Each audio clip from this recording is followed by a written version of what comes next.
चलिए बिस्मिल्लाहिर्रहमानिर्रहीम, अस्सलाम वालेकुम, वेलकम टू ऑल। तो आज की वीडियो में हम थोड़ी सी क्लास तो है वो तो इंशाल्लाह हम उसको कंटिन्यू रखेंगे, लेकिन कुछ बातें मुझे आपसे डिस्कस करनी है क्लास स्टार्ट करने से पहले, और फिर हम इस तरह क्लास के ऊपर जो है वो मूव कर देंगे। देखो बच्चे, हमारा ये बैच थोड़ा सा शुरू से ही डिफिकल्ट रहा, हमारा मुश्किलात में रहा।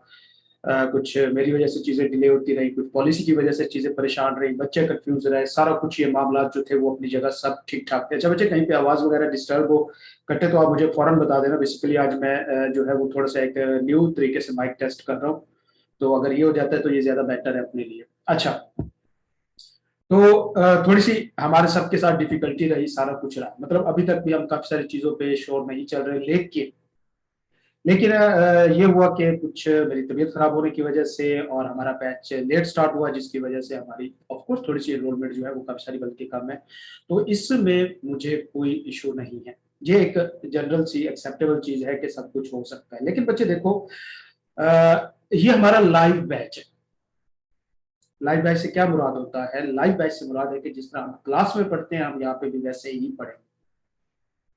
दो तरह से हमारी ऑनलाइन क्लासेस चलती हैं। आप सबको पता है कि भाई या तो रिकॉर्डेड होती है, या तो लाइव होती है। लाइव वाला आपको पता है कि जितने भी बहुत कम है खास तौर पे जो करा रहे हैं, ज्यादातर रिकॉर्डेड पे जाते हैं या क्लास रिकॉर्डिंग होती है। इस तरह की लाइव क्लास नहीं होती जिस तरह की हमारी होती है। मतलब totally 100% in the class, fully जो है वो टू वे इंटरेक्टिव क्लास हो। मतलब हम किसी भी वक्त किसी भी टॉपिक ऊपर आपको क्वेश्चन करने की आजादी होती है, आप कर सकते हो उसी वक्त ही। हम तो मतलब ये किस्म का पूरा हमारा एक वर्चुअल क्लास हो। बेसिकली ये वाला जो तरीकाकार था ये शायद ही सीए में, शायद ही पैक ने सबसे पहले स्टार्ट किया हो। मुझे इस पे भी श्योर नहीं है कि पैक ने लाइव क्लासेस दी थी या नहीं दी थी, पर वो ऑनलाइन आए थे और वो भी क्लास की रिकॉर्डिंग दिया करते थे, इस तरह नहीं थी। हमारा ये जो सेटअप था, ये जो मेरा सेटअप था, ये तकरीबन 3 साल पहले, हम 3 या 4 साल पहले फर्स्ट थे जिन्होंने ये लाइव चीजें की थी। और इसका सबसे मेन पर्पज ये था कि क्लास लाइव होनी है जिस तरह के नॉर्मल क्लास होती है। मतलब आपको इंगेज करके चलना होता है। उसकी वजह ये थी कि हमने भी काफी सारी चीजें नोट की थी रिकॉर्डेड में। क्यों, मैंने उससे पहले एक बैच रिकॉर्डेड दिया था जो यूट्यूब के ऊपर आप सबको पता है कि लेक्चर्स मौजूद हैं, पड़े हुए हैं। रिकॉर्डेड लेक्चर दिया था और उसके बाद जो स्टूडेंट्स की परफॉर्मेंस होती थी वो तकरीबन जो रिजल्ट आता था 20-25% इसके राउंड अबाउट रहता था। तो जाहिर बात है उसमें कोई इनरोलमेंट नहीं थी, और एक तो फ्री ऑफ कॉस्ट था, एक ओपन था, काफी बच्चों ने दिया। लेकिन जाहिर बात है फीडबैक से पता चलता है कि स्टूडेंट्स का जो है वो क्या उसके अंदर जो है वो एक किस्म की आउटपुट रही है या उनकी एफिशिएंसी रही है। तो फिर हमने यही सोचा था कि हम इसको लाइव लेके चलते हैं, और जब हम इसको लाइव लेके गए थे तो हमारा रिजल्ट 90% से भी क्रॉस हुआ। ठीक है, मतलब लास्ट बैच में तो अनी पै गई। 2 बच्चे रहे थे मेरे, एक ने तो पेपर इन दिए थे और एक रह गया था, उसकी भी तबीयत खराब हो गई थी या इस तरह का कोई सीन उसके साथ हुआ था। मतलब पिछला बैच, अभी का तो रिजल्ट आना है इंशाल्लाह, इसका जो भी बनेगा। लॉ में 23-24 जो मेरे बच्चे थे। तो लाइव क्लास में बच्चे होता क्या, देखो उस वक्त अब ये था कि 23-24 बच्चे होते थे ना, तो क्लास में एटलीस्ट और नहीं तो 10-12 तो होते ही थे, एक अच्छी क्लास हो जाया करती थी। मतलब ठीक है जी, वो हम उसको एक क्लास कंडक्ट कर लेते थे, बच्चे आते जाते रहते थे, बीच में एब्सेंट भी होते थे, बेले निकमे भी होते थे, सारा कुछ होता था। यहाँ पे हमारे साथ ये हुआ है कि इस बार हमारे पास जो बैच लेट होने की वजह से एनरोलमेंट जो है वो काफी हमारी मुश्किलात का शिकार रही। मुझे इसमें कोई इतराज नहीं है, लेकिन इशू ये है कि बच्चे ये बैच लाइव है। आप इस चीज को क्यों नहीं समझ रहे?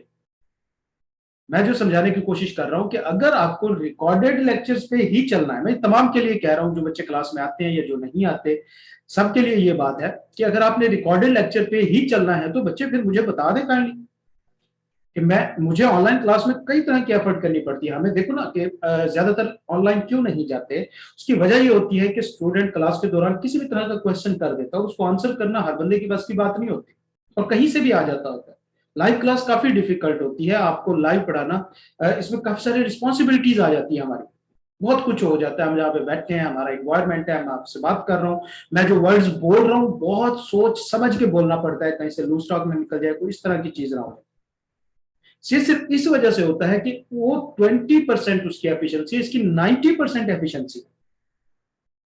और अगर आपको मैं रिकॉर्डेड ही देता रहूं, आपने रिकॉर्डेड ही ले लिया, तो बच्चे मुझे बता दो, मैं तो इंशाल्लाह रिजल्ट से पहले तक सारे लेक्चर्स आपको प्रोवाइड कर दूं। दिन में 2-2 3 लेक्चर रिकॉर्ड करके मैं डालता रहूं, और हमारा तो महीने में सिलेबस ही खत्म हो जाए, आप लगे रहे पढ़ते रहे, एक ही बार टेस्ट बना के मैं सारे भेज दूं आप लोगों को। तो क्लास में जब तक आप नहीं आएंगे, क्लास नहीं हुआ करेगी। ये चीज तो एक चीज आप जहन में रखें। मैं 15-15, 20-20 मिनट जो है वो ओपन करके बैठता हूं और कोई आता ही नहीं है। आप खुद थोड़ा सा इस चीज को समझें कि भाई जिसने पास करना है कम से कम वो आए। मतलब एनरोलमेंट कम है, मुझे पता है इस चीज का अंदाजा है, लेकिन इंशाल्लाह हम पोस्ट रिजल्ट बैच में से फुली तौर पे कवर कर लेंगे। अभी हम इंशाल्लाह आज से उसके ऊपर काम कर रहे हैं, तो ये फुली हमारा कवर हो जाएगा। और इसको स्लो लेके जाने का पर्पज भी थोड़ा सा यही था। लॉ तो हम ठीक स्पीड पे चल रहे थे, टैक्स में थोड़ा सा स्लो लाने का पर्पज यही था कि पोस्ट रिजल्ट आ जाए तो चलो कम से कम डेली की क्लास तो हो जाएगी। टैक्स में तो आप लोग बहुत ही ढीले चल रहे थे, वहां पे बहुत ही हम पीछे चल रहे हैं। अब आप क्लास में नहीं है, मैं क्या पढ़ूंगा आपको? मतलब आपको रिकॉर्डेड चाहिए, ये ले ली, मैं आपको रिकॉर्डेड प्रोवाइड करता हूँ। ये सारे यहाँ पर जो है वो मेरे पास पड़े हैं, पूरे के पूरे लेक्चर्स पड़े हैं, मैं आपको ये सारे उठा के दे देता हूँ। मेथड के ऊपर कोई इशू नहीं है इसमें। लाइव क्लास है बच्चे, तो इसमें यह है कि आपको, आप देखो यार, मैंने पहले दिन ये बात की थी कि क्लास की टाइमिंग, क्लास का माहौल, इन्वायरमेंट हम खुद डिसाइड करेंगे। क्यों? मैं किसी कॉलेज के साथ एसोसिएट नहीं हूं जो मुझे कहे कि नहीं जी 9 से 10 ही क्लास होनी है, इसके आगे पीछे नहीं हो सकती, बाकी क्लास होगी। ये हमारी क्लास है, इसे हमने अपनी मर्जी से पढ़ना है। तो आप तमाम लोग अपना अवेलेबल टाइम बता दें, मैं उस पर क्लास रख लूंगा, मुझे कोई टेंशन नहीं। मेरी क्लास के अलावा तमाम शेड्यूल जो है ना वो फ्लेक्सिबल है, कोई उसमें फिक्स नहीं है। क्यों? ये सबसे प्राइम रिस्पॉन्सिबिलिटी है मेरी। मेरे और काम है, सारा कुछ है, बहुत धंधे हैं, लेकिन बच्चा वो सारे सेकेंडरी, ये सबसे प्राइमरी है। क्यों? मेरा एक तो फुल टाइम इसी में ही रहना है मैंने। दूसरे नंबर पे भाई आपकी एक अमानत है मेरे पास यार, आप खुद मेरे पास एक अमानत हो। तो लिहाजा ये एक और चीज चल रही है, मतलब आपको पढ़ाना, ये अर्निंग, पैसा, उस चीज में मुझे पता है आप में से जो जो जितने जितने भी एनरोलमेंट करा के आया हुआ है, फीस दे के आया हुआ है, ये उससे हट के ये कोई और ही चीज है पैसा कमाने के लिए। मेरे पास कल ही पैक में हमारा फ्रीलांसिंग के ऊपर सेमिनार था, मैं वहां पे भी गया हुआ था, तो डिस्कशन हो रही थी। पैसा कमाने के बहुत और रास्ते हैं, मुझे उसकी टेंशन नहीं है। ये एक और चीज होती है, देखो बेटा ना, बंदा मुख्तलिफ कॉन्शियस होते हैं, बंदे की अपनी एक अप्रोच होती है। कुछ लोग पैसे की तरफ मूव करना चाहते हैं, कुछ लोग रिस्क की क्या कहते हैं अथॉरिटी की तरफ मूव करना चाहते हैं, कुछ लोग रिस्पेक्ट की तरफ मूव करना चाहते हैं, कुछ लोग जो होते हैं वो मतलब एक सेल्फ एक्चुअलाइजेशन होती है उसको अचीव करना चाहते हैं, कुछ किस तरीके में, किस तरीके। हर किसी की अपनी एक अप्रोच होती है। मेरी जो है उसमें मेरा ये वाला जो एक सेटअप है टीचिंग वाला, ये मेरे लिए सबसे सेटिस्फाइड सेटअप है। मैं इसमें सबसे ज्यादा सेटिस्फाई होता हूँ। इसकी वजह 2-3 वजूहत है। पहले नंबर पे बेटा इसमें रिस्क सारा हलाल का, कहीं पर कोई शक व शुबे की गुंजाइश नहीं है। दूसरी जगह भी तकरीबन तमाम मसले मसाइल है हर जगह पे। दूसरे नंबर पे बच्चे, मुझे यहाँ पे दुनिया के साथ आखिरत सुधारने का भी मौका मिल जाता है। ठीक है, मैं आप लोगों की मेंटोरिंग करता हूँ, आप लोगों को बातें बताता हूँ। आप यार गलती से ही अनजाने में ही किसी एक बात पे भी अमल कर लेते हैं मेरी, तो मेरे हिसाब से मेरा जनाब जी कम से कम एक वो पूरा हो जाता है जो मेरा आखिरत के लिए कोटा रखा हो। तो इसका एक और ही पर्पज है मेरा क्लास को लेके चलने का। मैंने बेसिकली आप अगर आप ज्यादा जो ओल्ड स्टूडेंट है उनको पता है कि मैं क्लास में आधे से ज्यादा हमारा लेक्चर जो होता है तकरीबन हफ्ते में 1 या 2 बार, वो हमारा मेंटोरिंग के ऊपर ही चलता है। क्यों? इसकी आपको जरूरत है, ये हमारे पास अवेलेबल नहीं थी, हमने टाइम वेस्ट किए। आपके पास ये एक अपॉर्चुनिटी मौजूद है तो आपको ये प्रोवाइड की जाती है। अब ये देखो बच्चे, आप प्रोफेशनल फील्ड में हो और अब आपको ये चीज अंडरस्टैंड करानी है कि आपको चीजें खींच के निकालनी है, आपको चीजें, आपको हमसे काम निकलवाना है।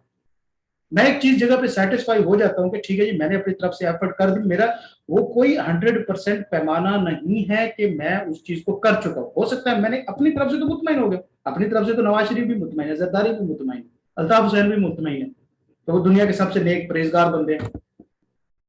हिसाबदार भी मुतमईन है 2-4 ट्रस्ट खोल के। तो हम मुतमईन, हमारा हर बंदे का अपना एक क्राइटेरिया है, लेकिन मुझे नहीं पता होता कि मैं आपके साथ इंसाफ कर रहा हूं कि नहीं कर रहा। तो ये आपने बेसिकली टीचर से काम निकलवाना होता है। हम लाख एफर्ट कर लें, हमें जब तक आप नहीं खींचोगे कुछ ना कुछ कमी रह जाएगी कहीं ना कहीं पे। क्यों? वो आप बेहतर बताते हैं ना कि आपको कमी कहां पे रही। तो लिहाजा लाइव क्लास का मकसद यही होता है कि क्लास में आप होंगे तो क्लास होगी, और सिर्फ क्लास वही होगी जिसमें आप मौजूद होंगे। अब अगर आपकी टाइमिंग का इशू है तो पुत्र मुझे बता दो भाई किस टाइम पे रख लें, हम क्लास उसी टाइम पे शिफ्ट कर लेते हैं। आप इवनिंग में लेके जाना चाहते हो, नो प्रॉब्लम, नाइट में लेके जाना चाहते हो, मोर देन वेलकम, मुझे कोई इशू नहीं है उसमें। लेकिन क्लास में प्रेजेंस आपकी जरूरी है। आपका पेपर निकालना ज्यादा इंपॉर्टेंट है, आपकी तैयारी ज्यादा इंपॉर्टेंट है। ये इंपॉर्टेंट नहीं है कि आप क्या कहते हैं मेरी रिस्पेक्ट में अपना नुकसान करते हैं। अब मुझे ना कहें आपकी कहीं पे क्लास है, आपकी कहीं पे और मसरूफियत है, आप ये कहें कि सर पता नहीं इसमें क्या करिए, कम से कम यार आप मुझे एक बार कह तो सकते हो ना। अगर जेन्युइन हुआ मैं चेंज करूंगा, अगर मैं नहीं करता जेन्युइन होने के बावजूद तो मैं कसूरवार हूं ना भाई, आपकी जिम्मेदारी तो उतर जाएगी ना। तो बहरहाल उसका रिजल्ट मेरा आपको अजर दे देगा। हाँ, मेरे ऊपर जो पढ़नी है वो एक सेपरेट चीज है। आपको टाइम का इश्यू है, आपको किसी भी तरह का जो इश्यू है वो कम से कम आप मेरे साथ डिस्कस कर सकते हैं, लेकिन बेटा क्लास में आना जरूरी है। आप खुद सोच लें कि भाई 90% एफिशिएंसी कहां है, 20% एफिशिएंसी कहां पे। तो इस चीज को आप हरगिज ना देखें कि फलान नहीं आ रहा, फलां आता है, फलान नहीं आता, या हमें रिकॉर्डेड मिल जाएंगे ये चीजें वो चीजें। देखो बेटा बहुत पंगे होते हैं, आपका क्लास में आना जरूरी है।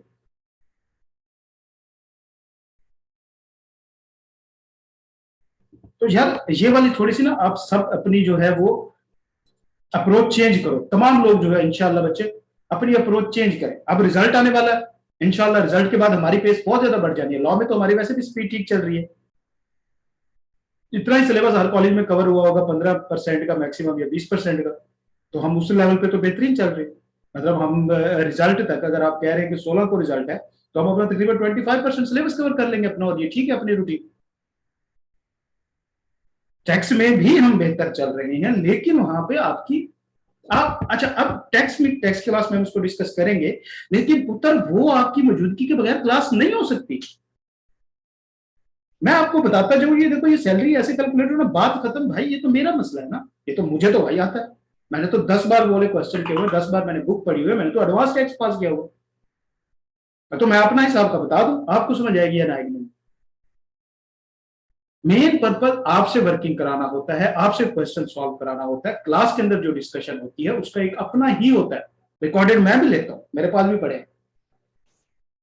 15 मिनट बाद भाई मुझे नहीं पता होता कि मैं कहां पे बैठा, मोबाइल लग गया या कहीं पे दिमाग ही कहीं और गायब हो जाता है। बेटा थोड़ा सा एहसास कर लो यार, 2-3 महीने ही है ना, एफर्ट कर लो भाई, पेपर निकल जाएगा। और जब पेपर निकलता है इसकी खुशी आप सोच नहीं सकते कि क्या होती है। जिस दिन आपका इंटर पास होगा ना, वो चाहे जितनी अटेम्प्ट लगी हुई होंगी यार, मैं यकीन से कह रहा हूं, मतलब मेरे से ज्यादा आप में से फिलहाल किसी की अटेम्प्ट नहीं लगी। खासतौर पे इस पॉलिसी के बाद या जो पुरानी पॉलिसी है उसके बाद तो मेरे से ज्यादा तो अटेम्प्ट किसी की लगी नहीं सकती, लगेंगी तो भाई डिस्क्वालीफाइड। लेकिन जब बंदा पास होता है ना सारा कुछ भूल जाता है। तो जल्दी या देर पुत्र ये आपके हाथ में है, लेकिन ये वाली चीज नहीं बर्दाश्त होगी। लाइव क्लास है तो उसको लाइव लेके चलो, प्रॉपर लेके चलो, सीरियस लेके चलो यार। 10-10 12-12 हजार फीस भरी हुई है आप लोगों ने। आप लोगों को पता नहीं टेंशन होती नहीं होती, मुझे टेंशन होती रहती है कि यार पता नहीं मेरी कमाई हलाल हो रही है या नहीं हो रही है। जाहिर सी बात है, एफर्ट में कमी हो रही है, बच्चों का फ्यूचर है आप लोगों का, आप लोग फ्यूचर हो रहा है। आपका फ्यूचर तो सबसे इंपॉर्टेंट है। कल को आप 10 लोगों का, 15 लोगों का, 20 बंदों के खानदान का सरबराह बनेंगे, उसमें मेरा क्या रोल होगा। मैं चुप करके बैठा रहा, आप छुट्टियां करते रहे, चिल मारते रहे, कोई भी पीरियड गुजर गया, मेरी फीसें मिल गई, आप लोग अगली बार कहीं और से, तो मुझे तो कहीं और से स्टूडेंट आ ही जाने, बहुत बेताशा। तो कम अज कम यार मुझे ये एहसास से जुर्म से बचा लें आप इस वाले से। और क्लास में अपनी अटेंडेंस लाजमी बनाएं, मेक श्योर करें, मुझे अगले स्टेप पे ना जाना पड़े कि मैं आपके वाले साहब के नंबर लूं और फिर मैं उनसे रब्ता करूं। वो मैंने निकाल लेने कहीं से, लेने की जरूरत नहीं है, मैं फेसबुक से ही आपके कॉन्टैक्ट ढूंढ लूंगा, किसी ना किसी भाई कजन का, और वहां से आपके अबू का मिल जाएगा। तो आप बेशक सोच रहे हो कि फ्राडिया लगा लेंगे, मैं भी डिजिटल बन रहा हूँ। चले जी, तो कुछ क्लियर हुआ, कुछ बातें समझ आई, पल्ले पड़ी पुत्र। चलें गुड हो गया। चलो आज हम शुरू करते हैं अपना चैप्टर 13। ओके, तो चैप्टर 13 बेसिकली, अच्छा हाँ, जहां तक बात है हमारे रिकॉर्डेड लेक्चर की, एक तो हमारे बीच में से स्किप हो गए, मतलब मेरे ख्याल में रिकॉर्ड ही नहीं हुए, या कोई और उनके साथ इशू है वो हमारे पास नहीं है, तो मैं उनको दोबारा रिकॉर्ड कर लूंगा, या वो भी अनकरी हमारा पोस्ट रिजल्ट तक बैच का स्टार्ट होगा उसमें वो एक ही लेक्चर में था, चैप्टर 12 का। बाकी तो तकरीबन इसमें अपलोडेड ही है, और इसमें टैक्स के भी एक दो जो है वो स्किप हुए हैं हमसे, पता नहीं वो कैसे हुए हैं। टैक्स का मेरे ख्याल में चैप्टर 3 का एक लेक्चर है, उसका पहले वाला स्किप हुआ है, बाकी तो चैप्टर 2 और 1 के सारे कंप्लीट है, और चैप्टर 3 हमने वैसे भी आज शुरू से फिर से पढ़ना है, तो वो कोई ऐसा प्रॉब्लम नहीं है। लेकिन ये बात ध्यान रखे पुत्र, लाइव क्लास है तो इसका मतलब लाइव है, टू वे है तो इसका मतलब है टू वे, ये भी नहीं है कि क्लास में आप खामोश बैठे रहे और मैं बोली जाऊं बोली जाऊं बोली, ऐसा नहीं होगा। चले शुरू करते हैं चैप्टर 13। तो थोड़ा सा हम इसको बैकग्राउंड देखते हैं। हम कर रहे थे पार्टनरशिप कि भाई देखो पार्टनरशिप होती क्या है। हमने कहा कि दो या दो से ज्यादा लोगों का रिलेशनशिप होता है जो इकट्ठे होते हैं, काम करते हैं, प्रॉफिट शेयर करते हैं वगैरह वगैरह। हमने उसके एसेंशियल देखे थे, हमने उसके जो इसका पहला चैप्टर था बेसिकली, जिसको हम कहते हैं कि 10वां चैप्टर, तो उसमें हमने एसेंशियल्स वगैरह देखे, टाइप्स ऑफ पार्टनर्स देखी। इसी तरह हम फिर अगले चैप्टर पे आए, वहां पे राइट्स ड्यूटीज लाइबिलिटीज देखी।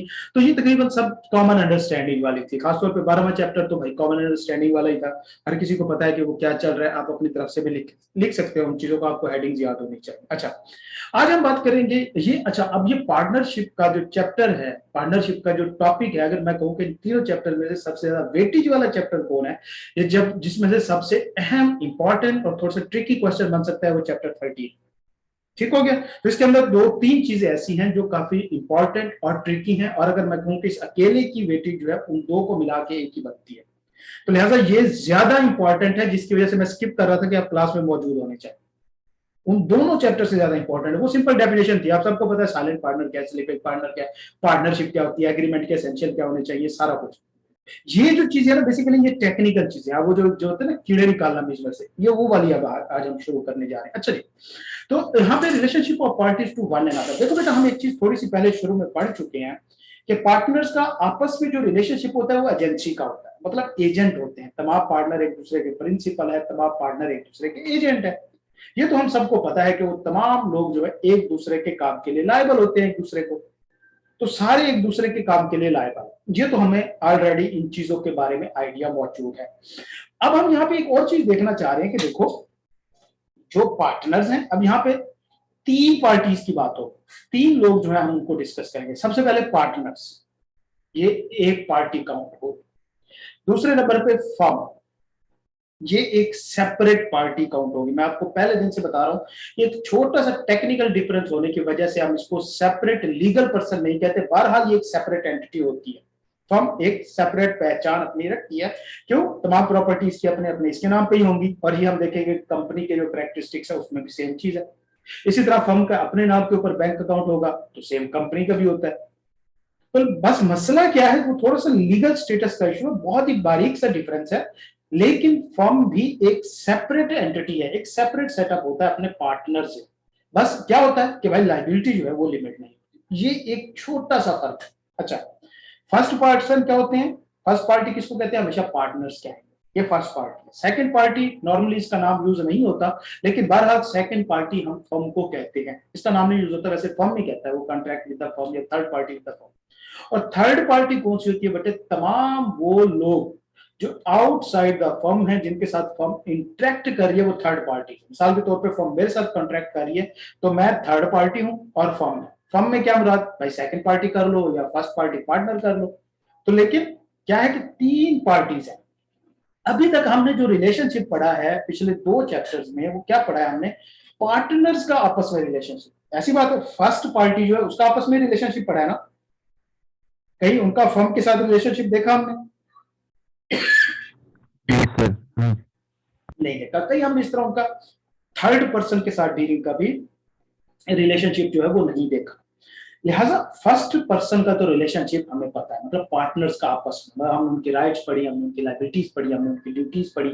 हमने ये भी देखा कि वो एजेंट होते हैं, प्रिंसिपल होते हैं, दूसरे काम के लिए लायबल होते हैं, लॉस शेयर करते हैं, एडमनीफाई करते हैं, वगैरह वगैरह वगैरह। दूसरा रिलेशनशिप आता है फर्स्ट एंड सेकंड पार्टी के दरमियान। मतलब ये तो पता ना कि पार्टनर तमाम एक दूसरे के एजेंट है, प्रिंसिपल है, लेकिन पार्टनर्स का फर्म के साथ क्या रिलेशनशिप है? तो बेटा पार्टनर फर्म के एजेंट होते हैं। अब क्या पार्टनर फर्म के एजेंट है तो क्या फर्म पार्टनर्स की एजेंट होती है? नहीं बेटा। पार्टनर्स में हमने वाइस वर्सा रिलेशनशिप पढ़ा था कि एक पार्टनर दूसरा पार्टनर एजेंट है, एक पार्टनर दूसरे पार्टनर का, और इसी तरह प्रिंसिपल भी है।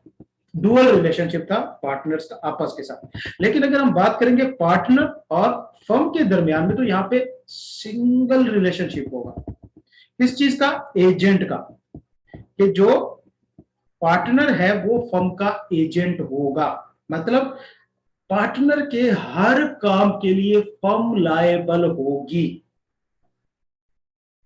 क्या फर्म के काम के लिए पार्टनर लायबल होंगे? ये एक सेपरेट डिस्कशन है। क्यों? क्योंकि भाई पार्टनर फर्म का प्रिंसिपल नहीं है, फर्म पार्टनर की प्रिंसिपल है। तो पार्टनर फर्स्ट पार्टी और सेकंड पार्टी का आपस में क्या रिलेशनशिप है? एजेंसी का। वो भी एजेंट है। फर्म जो है वो प्रिंसिपल है, पार्टनर जो होते हैं वो एजेंट होते हैं। लेकिन पार्टनर्स का आपस में क्या रिलेशनशिप है? डुअल रिलेशनशिप है। कौन सा? कि भाई जी सर। प्रिंसिपल भी है एक दूसरे के और एजेंट भी है। जी बच्चे। जी सर। जी सर। जी जी बिल्कुल। उसके बाद आते हैं कि थर्ड पार्टी के साथ क्या रिलेशनशिप होता है। थर्ड पार्टी कौन है भाई? कस्टमर हो सकता है, आपका सेलर हो सकता है, बायर हो सकता है, वेंडर हो सकता है, कोई भी शख्स जो फर्म से बाहर का है, वो जो भी फर्म के साथ इंटरेक्ट कर रहा है वो थर्ड पार्टी। अब हम देखिए कि थर्ड पार्टी का फर्म के साथ क्या रिलेशनशिप है, थर्ड पार्टी का पार्टनर्स के साथ क्या रिलेशनशिप है। देखो बेटा, थर्ड पार्टी का पार्टनर्स के साथ कोई सेपरेट पर्सनल रिलेशनशिप नहीं हो सकता। क्यों? हमने देखा कि फर्म में रहते हुए कोई सीक्रेट प्रॉफिट अर्न नहीं कर सकते। ऐसा नहीं हो सकता कि एक थर्ड पार्टी फर्म के साथ बिजनेस करने आई, एक पार्टनर कहकर यार तुम मेरे साथ पर्सनली ये ट्रांजैक्शन कर लो, हम 50-50 कर लेंगे प्रॉफिट। नहीं, ये नहीं हो सकता। तो लिहाजा थर्ड पार्टी का हमेशा रिलेशनशिप होगा फर्म के साथ। अब थर्ड पार्टी का फर्म के साथ ये रिलेशनशिप हरगिज नहीं होगा एजेंसी का या प्रिंसिपल का। वो क्या रिलेशनशिप होगा? वो होगा लायबिलिटी का। अब जब कोई थर्ड पार्टी के साथ फर्म कॉन्ट्रैक्ट करती है और थर्ड पार्टी को लॉस हो जाता है, तो इसके लिए कौन लायबल होगा? क्या पार्टनर लायबल होंगे, फर्म लायबल होगी? कौन होगा लायबल? तो भैया देखो कि हमने कहा कि कोई भी अगर शख्स किसी फर्म के साथ कॉन्ट्रैक्ट करता है, उसे लॉस हो जाता है, तो जो पार्टनर है उसके साथ उसका कोई डील ही नहीं हो रहा। मतलब first party partner, second party firm, third party customer. Customer second party के साथ डील कर रहा है, तो भैया जिसके साथ वो डील कर रहा है वही लायबल है। फर्स्ट पार्टी पार्टनर तो लायबल नहीं होंगे, फर्म लायबल होगी। अच्छा, अगर कोई पार्टनर किसी थर्ड पर्सन के साथ फर्म के बिहाफ पे काम कर रहा है और बाद में उस कस्टमर को लॉस हो जाता है, तो क्या पार्टनर लायबल होगा? नहीं। क्यों? पार्टनर तो फर्म का एजेंट है, पार्टनर के हर काम के लिए फर्म लायबल होगी। तो लिहाजा जनरल रूल अगर देखें बेटा, जनरल रूल अगर देखें तो एक जनरल रूल ये है कि हमेशा थर्ड पार्टी के साथ होने वाले कॉन्ट्रैक्ट के वजह से किसी किस्म का भी लॉस होता है तो फर्म लायबल होती है, चाहे वो फर्म ने थर्ड पार्टी के साथ कॉन्ट्रैक्ट किया या किसी पार्टनर ने जाके फर्म की बिहाफ पे किया। समझ आ गई? इन तमाम कामों के लिए फर्म लायबल होगी। अब अगला क्वेश्चन कि भाई जो फर्म को लॉस किसी पार्टनर की गलती की वजह से हो रहा है, तो उसका क्या हिसाब किताब होगा? तो भाई वो फिर फर्म उससे रिकवर करे। मतलब फर्म का पार्टनर के साथ रिलेशनशिप है। अब मैं आपको एक चीज समझाता हूं, इसको थोड़ा सा एग्जांपल को जरा गौर से सुनिएगा। बिल्कुल स्ट्रेट है, कोई कम्प्लेक्सिटी नहीं है, बिल्कुल स्ट्रेट चीज है। मैं आपको बताता हूँ, एक शख्स है ए, एक शख्स है बी, एक शख्स है सी। ये है पार्टनर्स, ये है फर्म और ये है कस्टमर। अगर ए जो है वो डायरेक्ट सी के साथ डील करता है फर्म के ब्याह के ऊपर किसी पार्टनर के साथ, तो आपको पता है कि ये जो पार्टनर है ये फर्म का एजेंट है ना। जी सर। तो मतलब इसके तमाम कामों के लिए फर्म लायबल होगी। जी सर। मतलब ए ने सी के साथ कॉन्ट्रैक्ट किया, किसी भी किस्म का ए को लॉस हो गया तो कौन लायबल होगा? Firm liable. वजह ये प्रिंसिपल है। दूसरा केस, ए जो है अगर वो बी के साथ कॉन्ट्रैक्ट करता है, फर्म के साथ कॉन्ट्रैक्ट करता है और इसको लॉस हो जाता है, तो क्या सी लायबल होगा इसके लिए? नहीं सर, क्योंकि ये प्रिंसिपल नहीं है ना। बिल्कुल, शाबाश। अगर ए बी के साथ कॉन्ट्रैक्ट करता है, सी के साथ तो उसका लेना देना ही कोई नहीं, तो फिर कौन लायबल होगा? फिर भी फर्म लायबल होगी। तो लिहाजा इन एनी केस वो शख्स किसी के साथ भी कॉन्ट्रैक्ट कर ले, थर्ड पार्टी को लायबल कौन रहेगी? हमेशा फर्म रहेगी। ये जनरल रूल है। समझ आ गई? जी सर।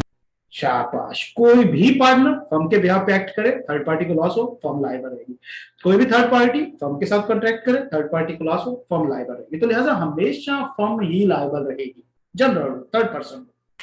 हाँ, कुछ एक्सेप्शन है फ्रॉड वगैरह के केसेस में, लेकिन फिर भी फर्म ही लायबल होती है। अब अगला क्वेश्चन ये है ए ने सी के साथ कोई कॉन्ट्रैक्ट किया और सी की अथॉरिटी ही नहीं थी, या सी की गलती की वजह से ए को लॉस हो गया।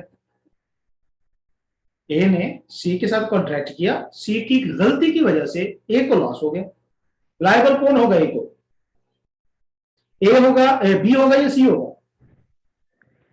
बी होगा सर, प्रिंसिपल तो बी है। बी है, शाबाश। ए को बी लायबल होगा। क्लियर हो गया? लेकिन अब जी मसला सर। यह है कि ये जो लॉस हो रहा है ये तो पार्टनर की पर्सनल गलती की वजह से हो रहा है। इस बेचारी में फर्म का क्या कसूर है या प्रिंसिपल का क्या कसूर है? ऐसी बात है ना। जी सर। तो बाद में फर्म सी से रिकवर करा सकती है, फर्म खुद सी से रिकवर करा सकती है पैसा, पार्टनर तुम्हारी गलती की वजह से लॉस हुआ है, अब मैंने उसे दे दिया लेकिन तुम मुझे दो। ये सिर्फ हमारा पार्टनरशिप नहीं हो रहा है, ये साथ में हमारा एजेंसी वाला चैप्टर हो गया। हम ये जब पार्टनरशिप कंप्लीट करेंगे हमारा 70% एजेंसी हो चुका होगा, और वो भी बड़ा तगड़ा हैवी टॉपिक है, 5-6 नंबर का क्वेश्चन मस्ट है उसमें। तो लिहाजा आपने देखा कि भाई थर्ड पार्टीज को in any case firm liable है। पार्टनर्स फर्म को कब लायबल होंगे? जब पार्टनर्स की गलती की वजह से कोई लॉस हो रहा होगा, तब पार्टनर्स फर्म को लायबल होंगे। समझ आ गई बात? जी सर। हाँ, और अगर पार्टनर अथॉरिटी के अंदर रहते हुए, अपनी लिमिटेशन के अंदर रहते हुए थर्ड पार्टी के साथ कॉन्ट्रैक्ट करते हैं और उनकी कोई गलती नहीं है, थर्ड पार्टी को लॉस हो जाता है, तो इसके लिए फर्म लायबल होगी। क्या फिर फर्म पार्टनर से रिकवर कर सकती है? नहीं, क्योंकि वो तो एक नॉर्मल कोर्स ऑफ बिजनेस में लॉस हुआ है, किसी पार्टनर की कोई गलती नहीं थी। शाबाश। तो लिहाजा ये छोटा सा कंसेप्ट आपको समझाया मैंने कि थर्ड पार्टीज को कौन लायबल होगा in any case. In any case, चाहे वो किसी ने धोखा दे दिया, चाहे किसी ने फ्रॉड कर दिया पार्टनर ने, चाहे किसी ने गलत बयानी कर दी, चाहे पार्टनर की अपनी गलती की वजह से उसको लॉस हो गया, चाहे वो पार्टनर ने फर्म की प्रॉपर्टी का गलत इस्तेमाल किया, कुछ भी हो, थर्ड पार्टी को फर्म लाएगा। मतलब मैं पार्टनर हूं आपकी फर्म में, आपकी गाड़ी लेके जा रहा हूं, रास्ते में मैंने बंदा ठोक दिया, ठीक है, और मैं भाग गया। वो आएंगे, गाड़ी ट्रेस की, फर्म के पास पहुंच गया, जी आपकी गाड़ी वहां पे लगी है, वो कहे जी मेरे पास थी नहीं, वो बंदा ले गया था। फर्म कहेगी तो वो कहेंगे कि भाई उसका लाइसेंस वगैरह नहीं है, आपने चेक क्यों नहीं किया? फर्म कहेगी कि भाई हाँ ये तो मेरी गलती है, लेकिन मैंने इसको अथॉरिटी भी तो नहीं दी गाड़ी लेके जाए, चोरी लेके गया। बंदा कहेंगे नहीं, देखो गाड़ी आपकी थी, ये लॉस तो दो ना, बाद में आप उसे पकड़ लें। तो लिहाजा फर्म लायबल है। पार्टनर कब फर्म को लायबल होंगे? जब उनकी गलती होगी, या वो फ्रॉड कर रहे होंगे, या कोई इस तरह की हरकत होगी। तो लिहाजा पार्टनर्स का फर्म के साथ क्या रिलेशन होगा? हमेशा एजेंसी का रिलेशन होगा। ये हमारे दूसरा रिलेशन पॉइंट है। पहला रिलेशन पार्टनर का आपस में पड़ा, प्रिंसिपल है। म्यूचुअल एजेंसी, देखो एजेंसी और म्यूचुअल एजेंसी में फर्क है। म्यूचुअल एजेंसी से क्या मुराद है? Agent and principal, dual relationship, vice versa. Agency से क्या मुराद है? सिंगल रिलेशनशिप, एक एजेंट है एक प्रिंसिपल है। तो यहाँ पे पार्टनर जो है वो क्या है? एजेंट है फर्म के, और फर्म जो है वो प्रिंसिपल। क्लियर है पुत्र यहाँ तक? जी सर, क्लियर। ओके गुड, आगे चलते हैं। पार्टनर की अथॉरिटी क्या है? अब देखो बेटा, मुझे एक मिसाल मैं आपको समझाना चाह रहा हूँ। आपके घर के साथ कोई दुकान है, बिल्कुल साथ ही हो, कोई करीब छोटी सी, छोटी मोटी या करीबी मोहल्ले के अंदर, जो जानते हो आपके और आपके ग्रुप को भी। Yes sir. बिल्कुल। आप एक दिन जाते हो, शाम को उन्हें कहते हो जी मुझे 20 रुपए की चीनी दे, कोई भी आप सामान लेने जाते हो, ये आपने लिया होगा, वो आपको देता है और आप कहते हैं पैसे अब्बू से ले ले। वो आपको दे देते ना चीनी की, चलो ठीक है मैं अब्बू से ले लूंगा, ऐसी बात है। जी सर। मुझे बताओ कि क्या आप, हो सकता है घर से आपको आपकी अम्मी ने भेजा हो, अब्बू ने भेजा ही ना हो, क्या आप अब्बू के ब्याह पे जाके चीनी ले सकते थे? अथॉरिटी थी आपके पास कोई एक्सप्रेस क्लियर अथॉरिटी? सर वो अम्मी ने भेजा था, मैं सुबह से ले ली। जी जी, अम्मी ने बोला। हम्म। और ना वो तो खैर सुप्रीम अथॉरिटी होती है घर में, उनके होते हुए अब्बू की क्या मजाल।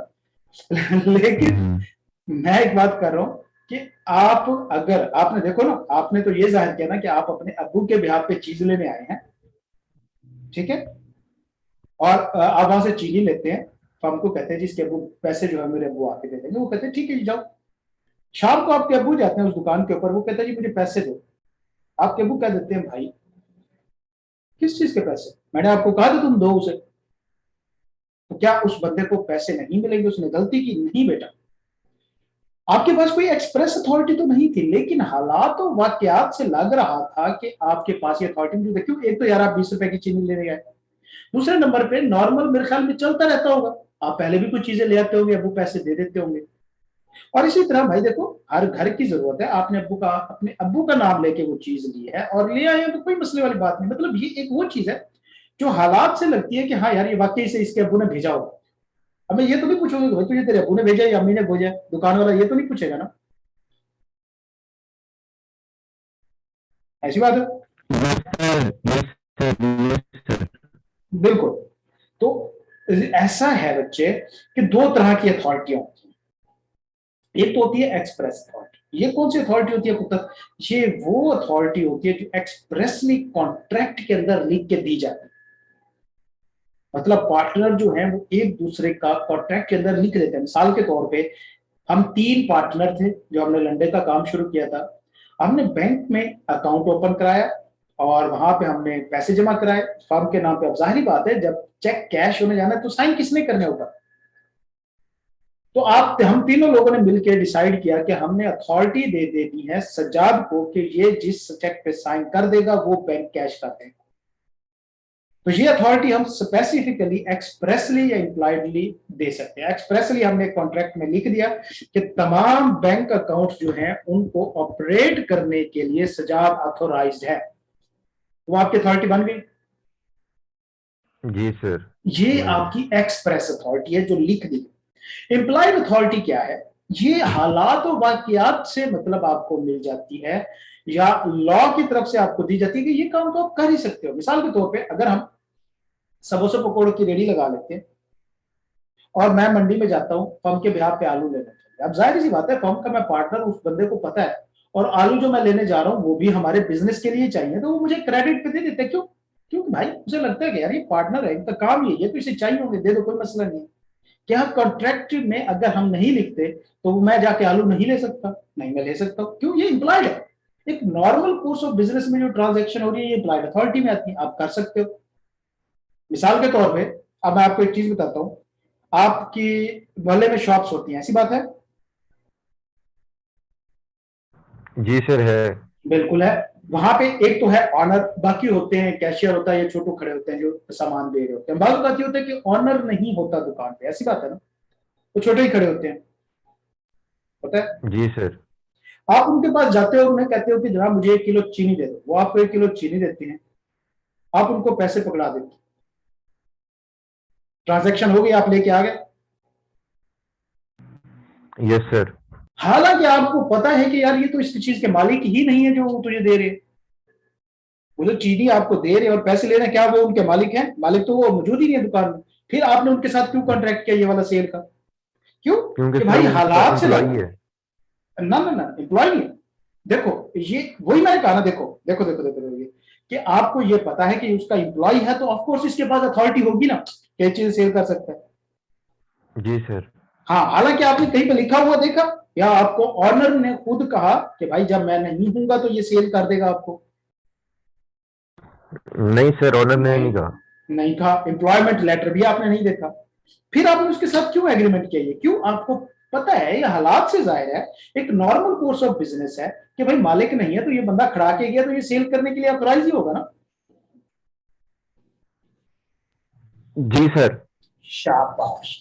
तो लिहाजा ये दो तरह की अथॉरिटीज होती हैं पार्टनर की। एक तो होती हैं एक्चुअल अथॉरिटीज, ये वो होती हैं जो एग्रीमेंट में स्पेसिफिकली लिख दी जाती है, जिसके लिए अथोराइज कर दिया जाता है कि मैंने लिख दिया कि सजाद जो है वो चेक पे साइन कर सकता है हम तीनों के ब्याह के ऊपर। तो ये एक आपकी अथॉरिटी होगी। इंप्लाइड क्या है कि भाई आप किसी के साथ लंडा खरीदने का काम कर सकते हो, भाई किसी को ऑर्डर दे सकते हो, तो हमारा एक नॉर्मल कोर्स ऑफ बिजनेस है। अगला बंदा ये तो नहीं कहेगा जाओ भाई तीनों पार्टनर नहीं आएंगे तो मैं आपको ये चीज नहीं देता। नहीं, क्यों? हालात से लगता है ना भाई। रिलेशनशिप में आप पार्टनरशिप में आप पार्टनर, तो आप ये चीजें सेल परचेज कर सकते हैं। ओके, तो अब हम इनकी डेफिनेशन देखते जाते हैं और समझते जाते हैं। एक्चुअल अथॉरिटी क्या है? ये वो अथॉरिटी होती है जो पार्टनरशिप एग्रीमेंट के अंदर स्पेसिफिकली लिख दी जाती है, स्पेसिफाइड होती है। इंप्लाइड अथॉरिटी क्या होती है? ये बेटा हालात वाकयात से पता चलता है। मतलब नॉर्मल जो यूजुअल वे ऑफ बिजनेस होता है उसमें ये चीजें नॉर्मली हर पार्टनर की अथॉरिटी समझी जाती हैं। अब देखते हैं कि वो कौन कौन सी अथॉरिटीज हैं जो इंप्लॉयड। ये इंपॉर्टेंट है बच्चे, ये इंपॉर्टेंट है, इंपॉर्टेंट है, बहुत ही इंपॉर्टेंट है। इस चैप्टर में से क्वेश्चन आया तो तकरीबन 60% चांसेस हैं कि ये अगले 2 क्वेश्चन में से आना है, अगले 2 टॉपिक, एक ये वाला और एक इससे आगे वाला। तो कौन कौन सी अथॉरिटी इंप्लाइज में आती है? फर्म के बिहाफ पे नॉर्मल चीजें खरीदना और सेल करना, लंडा खरीदा आगे सेल कर दिया, खरीदा सेल कर दिया, ये आपकी इंप्लॉयड अथॉरिटी है, मुझे किसी स्पेसिफिकली एग्रीमेंट में लिखने की जरूरत नहीं है। इसी तरह receiving payment of the debts, कि भाई आप उधार किसी को दे रहे हो तो उससे जो पैसे आ रहे हैं आप रिसीव कर लो, कोई मसला नहीं। सेल कर रहे हो उधार पे तो उससे पैसा भी आप रिसीव कर सकते हो, डेटर से कोई इशू वाली बात नहीं है। और उनको आप रिसीट भी इशू कर सकते हो, इनवॉइसेस भी इशू कर सकते हो, फर्म में पार्टनर हो तो। उसमें लोग कहते हैं contracting debts and paying debts on behalf of the firm, क्या आप कहीं से फर्म के बिहाफ पे कर्जा ले भी सकते हो और कर्जा दे भी सकते हो फर्म के बिहाफ पे किसी को, ये आपकी एक इंप्लॉयड अथॉरिटी, आप पार्टनर हो। इसी तरह settling accounts with person dealing with the firm, कि फर्म के जो साथ जो लोग डील कर रहे हैं उनके साथ अकाउंट सेटल करना। मिसाल के तौर पे मैंने आपका ₹1,00,000 देना था, आपने मेरा ₹50,000 देना था, तो हमने सेटल किया और मैंने नेट आपको 50,000 दे दिया, आप सेटल कर सकते हो, आपकी अथॉरिटी, आप पार्टनर है, एम्प्लॉयड है। इसी तरह एम्प्लॉइंग सर्वेंट, मुलाजिम रखना, इसके लिए जरूरी नहीं कि तमाम पार्टनर बैठ के एग्री करें कि ये बंदा रखना है कि नहीं रखना, नहीं, एक एम्प्लॉयड अथॉरिटी कोई भी पार्टनर रख सकता है, खासतौर पर वो पार्टनर जो एक्टिव होता है। एक्टिव पार्टनर, अब जारी बात है अगर हम बिजनेस कर रहे हैं, मैं साइलेंट हूं, आप स्लीपिंग पार्टनर हैं, और जो हादी था वो एक्टिव पार्टनर था, तो हमसे तो नहीं पूछने आएगा कि यार मैं बंदा रख रहा हूं काम करने के लिए, वो रख ले सकता है, उसकी अथॉरिटी है। इस तरह ड्राइंग चेक्स, एक्सेप्टिंग और endorsing bill of exchange and promise endorsing the name of the firm, cheque वगैरह काटना, उनके ऊपर साइन करना, ये सारी चीजें आ जाती हैं और हो सकता है। Pledging movable property of the firm, firm की प्रॉपर्टी को गिरवी वगैरह रखना कहीं पे, उसके ऊपर कर्जा लेना, तो ये भी हो सकता है। इस तरह फर्म के बिहाफ पे किसी के ऊपर केस कर भी सकता है कोई शख्स, फर्म के बिहाफ पे किसी क्रेडिटर के ऊपर, किसी बंदे के ऊपर केस भी कर सकता है कोई पार्टनर अकेला जाके। तो लिहाजा बेटा ये वो अथॉरिटीज है जो इम्प्लाइड है, मतलब इनके लिए सर ये प्लेजिंग वाला जो है सर और ये केस वाला जो है सर, इसमें पार्टनर से वो मुशावरत तो करेगा ना, मतलब पूछना तो पड़ेगा ना पार्टनर को दूसरों से, या जब भी कुछ करेंगे वो। यार देखो, अब मेरी एक बात ध्यान में रखना, पूछना उन्हें हर केस में पड़ेगा, हम बात ये नहीं कर रहे। देखो अथॉरिटी का पार्टनर्स के आपस के साथ लेना देना नहीं है, अथॉरिटी का थर्ड पार्टी के साथ रिलेशनशिप से लेना देना है। मिसाल के तौर पे आप जाते हो किसी बंदे के पास, या एक डेटर है, अब मैं एग्जांपल देता हूं, हम 3 पार्टनर हैं और हर किसी के साथ घर पे हमारी सेल परचेज होती रहती है, चीजें सेल करते हैं। वो आया, उसने ₹2,00,000 देने थे, वो हादी को देके चला, हम तक पैसे नहीं पहुंचे, हादी ने बैंक अकाउंट में जमा नहीं कराए, हमने उस बंदे को पकड़ लिया। बंदा कहता है जी मैं तो हादी को दे के गया था। मैंने कहा कि भाई वो अकेला पार्टनर थोड़ी, हम तीनों पार्टनर है, आपको किसने कहा कि वो ले सकता है? तो वो बंदा कह सकता है कि यार देखो वो पार्टनर है, वो नॉर्मली ये काम करता रहता है, मैंने उसको दे दिया, मेरी तरफ से तो वैलिड डिस्चार्ज हो गया, उसने आगे आपको नहीं दिया, ये आपका मसला है। अगर कोई पार्टनर जाके इमूवेबल प्रॉपर्टी बगैर मशवरे के प्लेज कर देता है, वो प्लेज वैलिड होगा। हाँ, उसकी जैसे अगर कोई लॉस हुआ तो वो हमारा आपस का मामला है ना, अथॉरिटी का लेना देना थर्ड पार्टी के साथ है, पार्टनर्स का आपस के साथ लेना देना नहीं होता। मैं एक पार्टनर दूसरे के ऊपर क्या अथॉरिटी रखेगा? हमारे तो आपस पार्टनर्स के आपस में राइट एंड ड्यूटीज होते हैं, अथॉरिटीज नहीं होती। अथॉरिटी बाहर वालों के साथ, थर्ड पार्टी के साथ डील करते हैं। क्लियर? ओके, तो ये कुछ एग्जांपल्स हैं जो इंप्लाइड अथॉरिटी में आती हैं। मतलब कोई भी शख्स इस तरह का, कोई भी थर्ड पार्टी इस तरह की कोई भी ट्रांजैक्शन किसी पार्टनर के साथ करेगी तो ये इंप्लाइड है कि वो valid transaction. Third party discharge होगा, थर्ड पार्टी का वैलिड एग्रीमेंट होगा, थर्ड पार्टी को इसमें कोई शाम नहीं कह सकते कि भाई हमने तुझसे कहा ही नहीं ये काम करने को, भाई तुम्हारा मसला मेरा थोड़ी। अच्छा, अब बेटा कुछ अथॉरिटीज ऐसी हैं जो स्पेसिफिकली लॉ ने लिख दिया कि ये इंप्लाइड अथॉरिटी में नहीं है। मतलब ये अगर तो किसी पार्टनर को आप देंगे तो ही उसकी अथॉरिटी समझी जाएगी। मिसाल के तौर पे फर्म का केस चल रहा था, फर्म ने किसी डेटर के ऊपर केस किया हुआ था, उससे पैसे निकलवाने थे, अदालत में केस चल रहा है, कोई 10 लाख रुपए निकलवाना था, चल रहा है। वो डेटर जो था उसने हमारे एक पार्टनर के साथ अंदर खाते सेटलमेंट कर लिया और कहा कि यार तू 2 लाख ले रहे और केस वहां से विथड्रॉ करा ले, ठीक है, केस उठा ले, तू मेरे से 2 लाख ले ले या 5 लाख में सेटल कर ले।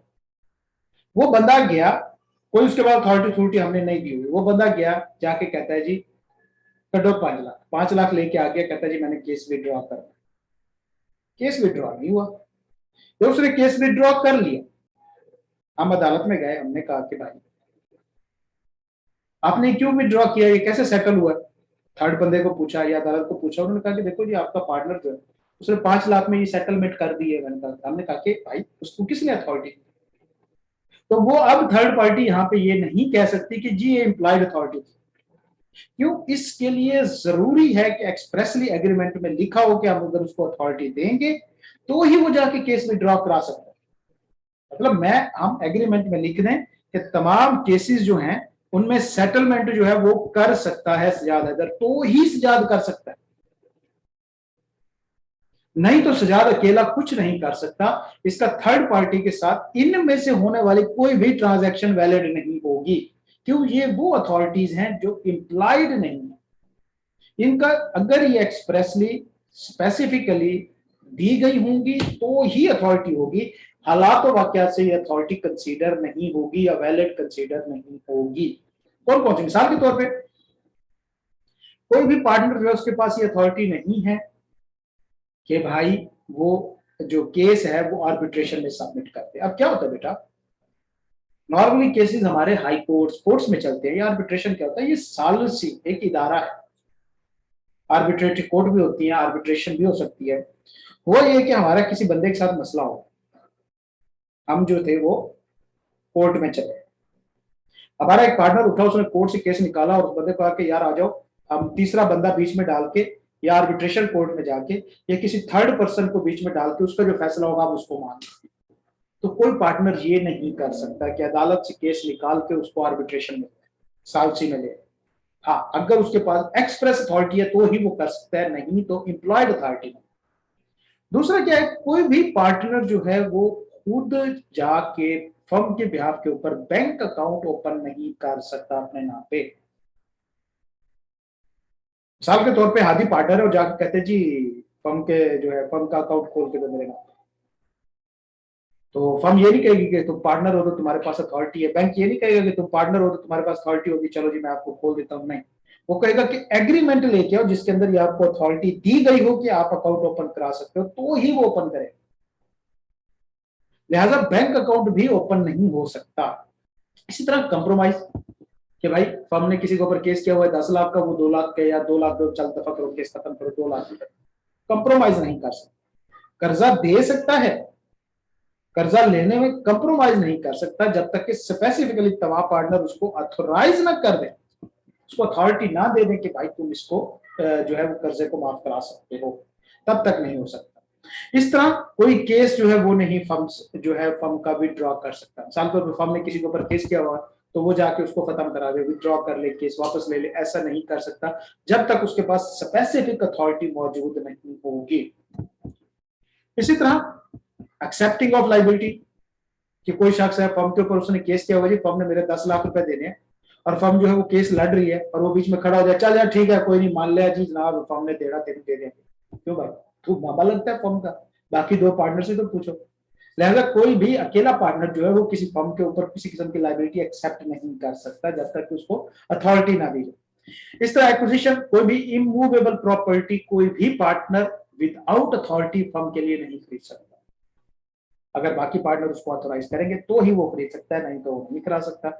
इस तरह इमूवेबल प्रॉपर्टी सेल नहीं कर सकता, और इसी तरह पार्टनरशिप जो है किसी और पार्टनरशिप में फर्म के बिहाफ पे इंटर नहीं हो सकता। जिस तरह एक शख्स एक ही टाइम पे 2 कंपनीज में शेयर होल्डर हो सकता है, इस तरह कोई भी कंपनी दूसरी कंपनी में शेयर होल्डर हो सकती है, मेंबर हो सकती है। इसी तरह कोई भी पार्टनरशिप फर्म किसी कंपनी में शेयर होल्डर भी हो सकती है, किसी दूसरी पार्टनरशिप फर्म में पार्टनर भी हो सकती है। तो लिहाजा अगर कोई पार्टनरशिप फर्म किसी दूसरी पार्टनरशिप फर्म में पार्टनर होने जा रही है तो इसके लिए एक्सप्रेस अथॉरिटी चाहिए होगी, कोई अकेला पार्टनर उठ के फर्म के बिहाफ पे पार्टनरशिप में इंटर नहीं हो सकता। तो ये 2 चीजें हमने पढ़ी जो बहुत इंपॉर्टेंट है। पहले नंबर पे एग्जाम्पल्स जो इंप्लाइड अथॉरिटी में आती हैं, रट लेना, इनको रट लेना, अन्यवार रट लेना। दूसरे नंबर पे एग्जाम्पल्स जो इंप्लाइड अथॉरिटी में नहीं आती। तो ये लास्ट वाली जो हमने पढ़ी हैं 8, ये इंप्लाइड अथॉरिटी में नहीं आती। ये जो हमने पढ़ी है 8, ये इंप्लाइड अथॉरिटी में आती हैं, ये एग्जाम्पल्स हैं बेटा, ये कंक्रीट लिस्ट नहीं है, ये एग्जाम्पल्स जस्ट उन्होंने दी हैं कि भाई ये वाली इंप्लाइड अथॉरिटी में आती है, वो ये इंप्लाइड अथॉरिटी क्या है, जो हालात वाकयात से नजर आ जाए कि ये ऑथराइज होगा बंदा। एक्सप्रेस अथॉरिटी क्या है, जो एग्रीमेंट में एक्सप्रेसली राइट करके दी जाए, वो एक्सप्रेस अथॉरिटी होती है। क्लियर है पुत्र? जी सर क्लियर है। अच्छा, अब आपने क्या करना है कि फौरन अभी क्लास खत्म होते ही आपने इसकी जितनी भी एग्जांपल्स हैं एक बार रीड करनी है, सारी विद टॉपिक रीड करनी है, हर पॉइंट का एक एग्जांपल मौजूद है, जब तक आप एग्जांपल नहीं करोगे क्लियर नहीं होगा। समझ आ गई पुत्र? जी सर। चले बेटा, तो फिर कल क्लास में टाइम पे आइएगा, इंशाल्लाह मिलते हैं इंशाल्लाह कल की क्लास में। अल्लाह ताला आप सबको अपनी ज़बान में रखे। ये लेक्चर मैं अभी अपलोड कर देता हूँ। अल्लाह हाफिज। और ये नोट्स अल्लाह हाफिज। आपको